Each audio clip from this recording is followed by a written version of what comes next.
Assalamualaikum warahmatullahi wabarakatuh.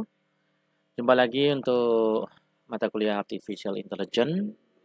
Kali ini kita akan bahas mengenai algoritma forward backward. Dari perkataannya, forward adalah maju, backward adalah mundur. Jadi secara keseluruhan itu forward itu nanti akan membahas tentang algoritma yang didasari dari data-data yang ada untuk menuju suatu tujuan tertentu. Sedangkan backward itu kebalikan dari forward, di mana backward ini intinya dia sudah mendapatkan tujuannya, lalu ingin mencari data-data pendukung yang mengakibatkan tujuannya itu terbentuk. Yang akan kita pelajari di sini ada beberapa hal, yaitu yang pertama adalah kita akan belajar mengenai forward chaining itu sendiri. Lalu karakteristik dari forward chaining itu seperti apa. Kemudian sampel dari forward chaining itu bagaimana. Kemudian setelah forward chaining selesai, kita masuk ke bagian backward chaining. Kita akan lebih detail lagi apa yang dimaksud dengan backward chaining, kemudian karakteristiknya, serta tidak lupa juga kita akan belajar dari sampel yang ada. Sampel di sini kita pakai satu sampel kasus, di mana satu sampel itu nanti akan dipakai untuk kasus menggunakan forward chaining dan backward chaining. Oke, kita masuk ke bagian yang pertama, yaitu forward chaining. Pada bagian forward chaining ini, kita bisa lihat di sini pengertian secara umum. Forward chaining merupakan grup dari multiple inferensi yang melakukan pencarian dari suatu masalah kepada solusi. Di sini juga dikatakan, jika klausa premis sesuai dengan situasi atau bernilai true, maka proses akan mengassert konklusi atau mengakibatkan akibat. Jadi ada sebab dan akibat. Kemudian di sini ada keterangan lagi, forward chaining adalah data driven. Data driven di sini berarti adalah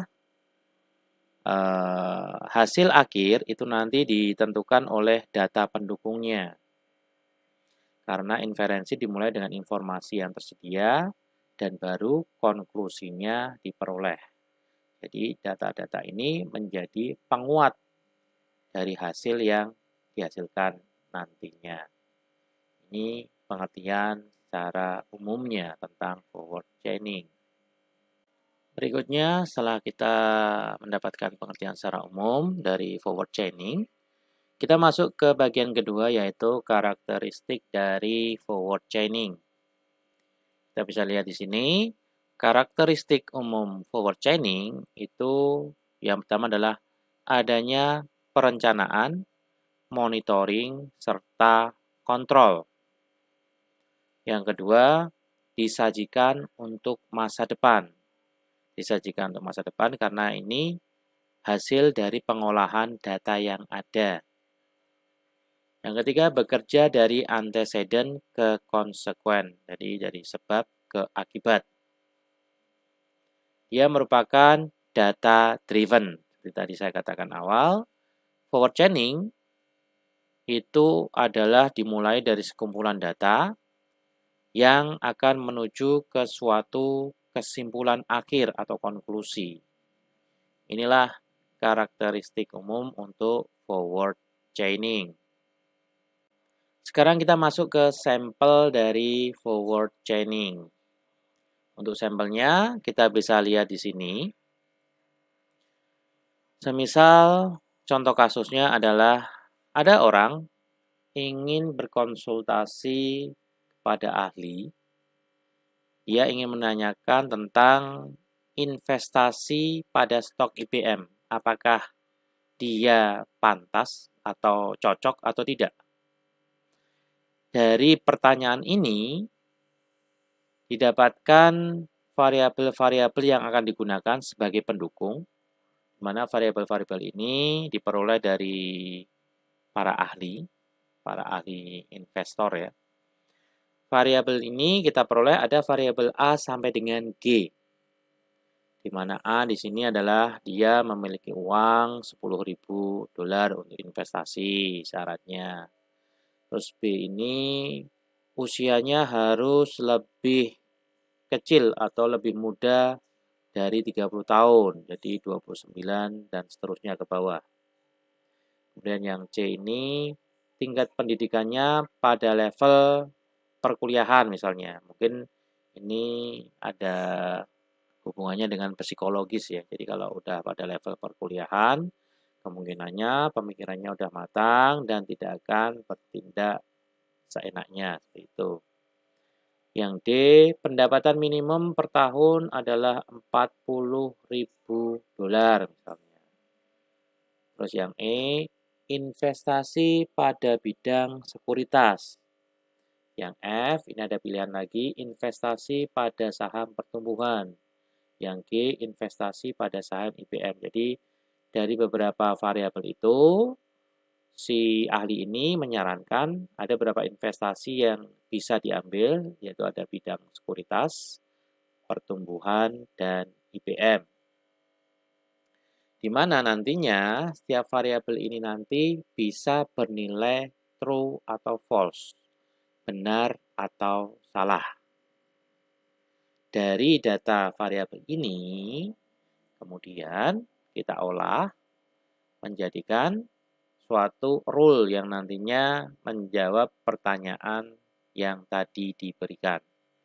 Tapi sebelum menjadikan rule, kita harus tahu dulu beberapa fakta yang dimiliki oleh si penanya. Si penanya tadi kan menanyakan dia ingin invest di saham IBM.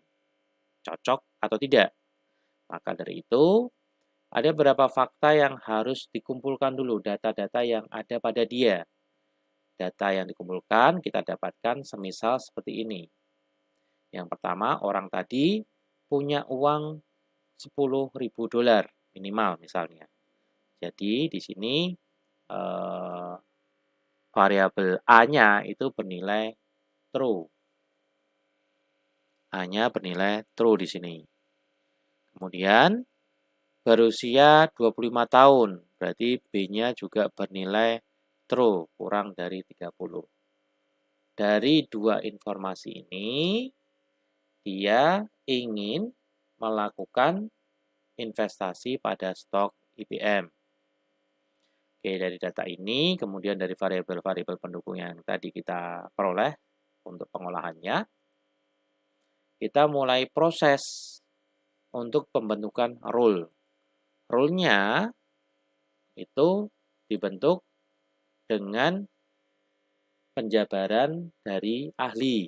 Misalnya, penjabaran ahlinya adalah jika seseorang memiliki uang $10.000 untuk investasi dan dia berpendidikan pada level college, maka dia harus berinvestasi pada bidang sekuritas. Ini rule pertama atau pendapat seorang ahli yang pertama.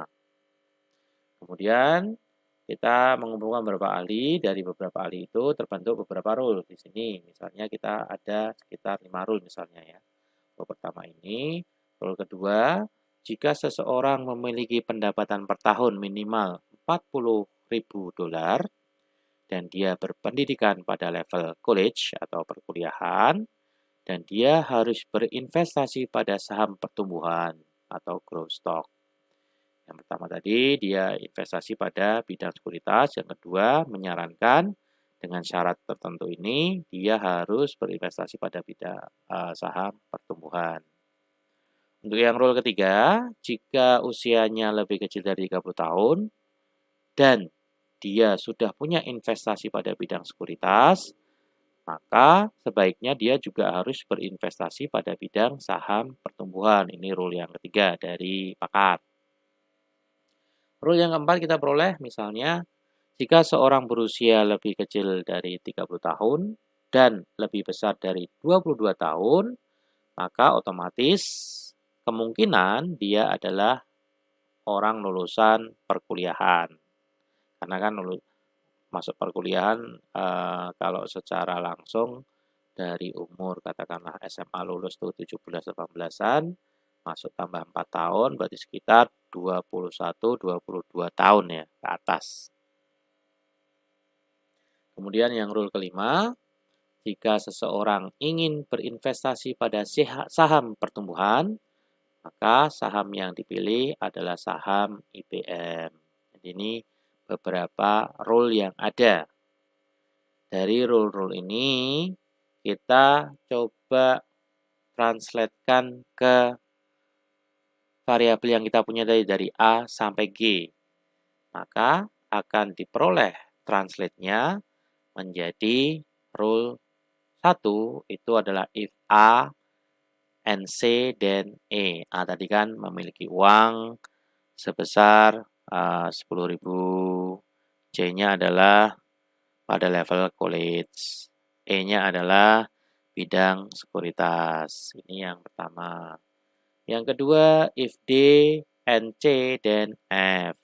D-nya itu adalah pendapatannya 40.000 dolar. C-nya adalah pada level college. Kemudian hasilnya adalah F, yaitu bidang pertumbuhan. Rule yang ketiga, 4 dan 5 itu juga hasil dari translasi dari kata-kata ke dalam variabel-variabel pendukung yang digunakan. Sehingga kita mendapatkan dari rule 1 sampai rule 5 seperti informasi yang tertera. Sampai di sini, lalu kita coba menggabungkan atau memproses dari rule-rule ini ke dalam fakta yang didapatkan awal. Faktanya awal adalah sebagai berikut. Jadi dapat diketahui bahwa untuk fakta awal, kita ada informasi mengenai memiliki uang 10.000, di mana variabel yang digunakan untuk uang 10.000 ini adalah A, yaitu sehingga A-nya menjadi true. Sedangkan fakta yang kedua adalah berusia 25 tahun, di mana usia 25 tahun ini secara tidak langsung variabel B-nya bernilai true juga.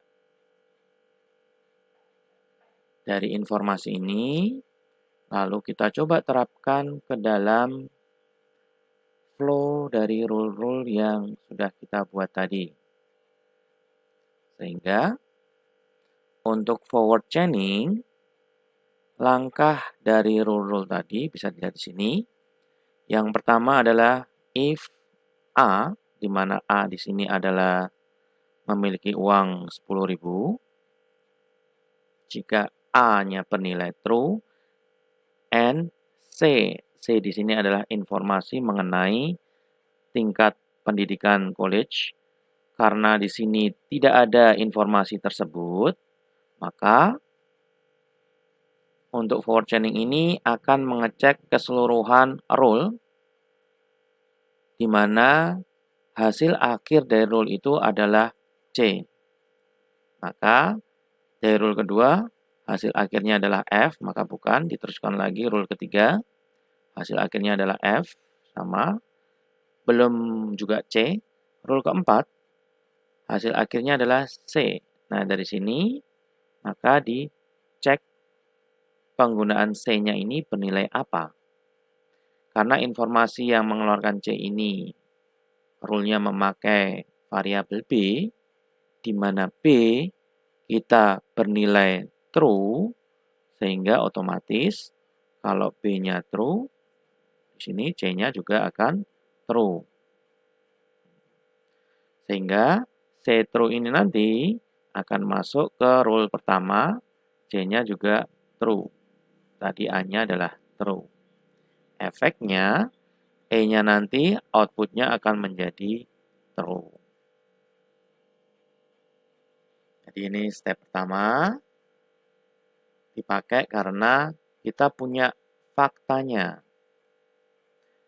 step kedua dipakai untuk mendukung step pertama ini. Sehingga ternyata di step kedua ini, rule 4, ada variabel yang kita juga sudah miliki. Di mana hasilnya true, sehingga C-nya bernilai true. Maka otomatis E-nya ini bernilai true dikarenakan oleh step kedua. Informasinya seperti itu. Jadi dari step pertama sudah, step kedua sudah, akhirnya masuk ke step ketiga. Step ketiga ini dipakai karena hasil akhir dari rule pertama adalah E-nya bernilai true, sehingga sistem akan mencari variabel apa yang menjadikan E itu sebagai syarat. Kalau di rule pertama, variabel yang menjadikan syarat adalah A dan C. Rule kedua yang menjadikan syarat adalah D dan C. Rule ketiga yang menjadikan syarat adalah B dan E. Nah, ini kita tadi kan mencari variabel E yang dijadikan syarat, sehingga step ketiga ini dia akan loncat ke rule yang ketiga. Mana rule ketiga ini syaratnya adalah variabel B dan variabel E. Kita sudah punya variabel B, sudah punya variabel E dengan nilainya yaitu true.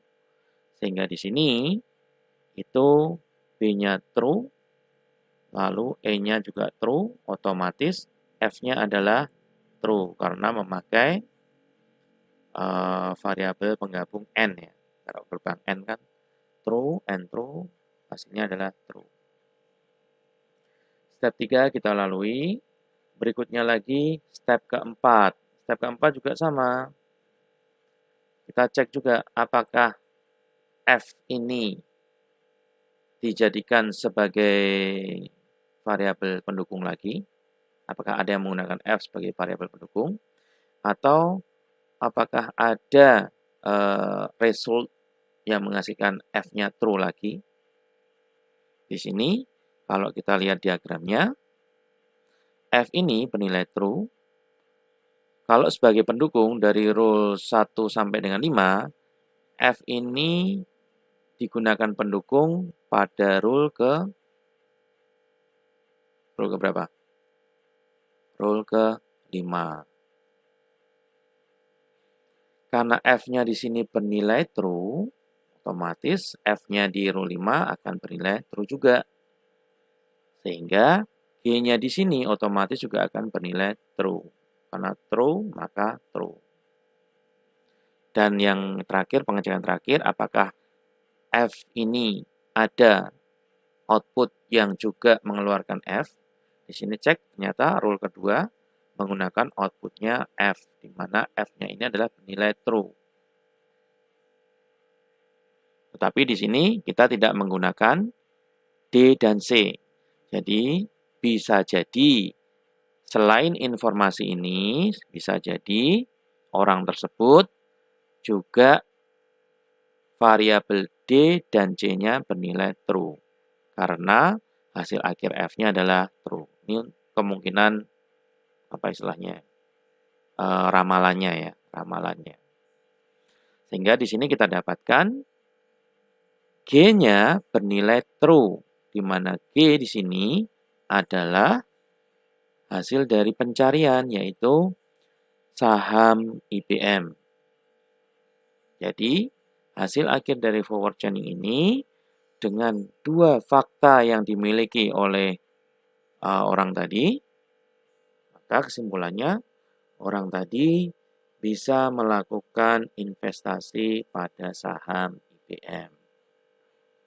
Itulah flow cara kerja forward chaining dari informasi data-data yang ada, disertai dengan fakta, kemudian diproses, sehingga menuju suatu kesimpulan, yaitu orang tersebut bisa melakukan investasi saham ke IBM.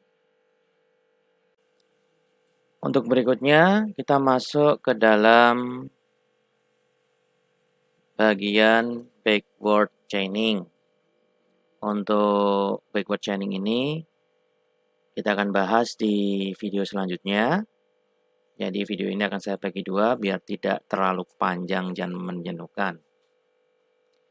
Sebelumnya, jika ada pertanyaan di video ini, silakan komen di bawah ya, atau mungkin bisa kirim WA.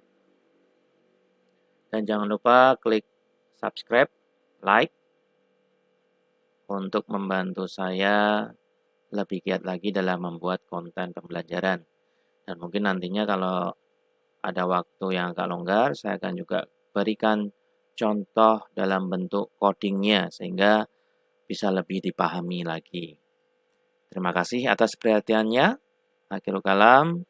Wassalamualaikum warahmatullahi wabarakatuh.